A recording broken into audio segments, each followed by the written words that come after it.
এটা দাদু হুজুর এবং জুনাইদের বাসা। আজকে তাদের বাড়িতে শুধুমাত্র একটা রুটি আছে। ভাই একটা রুটি ছিল, বিসমুল্লাহ বলে খেয়ে আনে, পেট ভরে যাবে না। দাদু আমি অনেক বড় লোক হতে চাই। বড় লোক হতে হলে কি করতে হয় দাদু? দাদু, বড় লোক হতে হলে আল্লাহর রাস্তায় বেশি বেশি দান করতে হয়। আল্লাহর রাস্তায় একটা দান করলে 20টা পাওয়া যায়। ভাইয়া ওই রুটিটা আমাকে দিবা? নে, ফকিরের বাড়ি আবার কোন ফকির এলো? এই নাও, এখানে একটা রুটি আছে, নিয়ে যাও। ধন্যবাদ ভাইয়া। আরে আল্লাহ, এ কি করলো? দাদু আমি দান করেছি, এবার দেখো আমিও বড় লোক হয়ে যাব।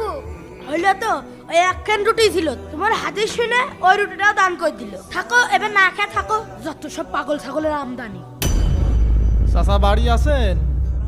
আবার কি ডাইলো? কয়টা রুটি বাইছে ছিল? 5টা মতো নেবেন নাকি? হ্যাঁ হ্যাঁ হ্যাঁ, রুটি লাগবে, দাঁড়ান। এই যা যা নিয়ে আই। এই থামো, না না ভাই, ওই রুটি আমার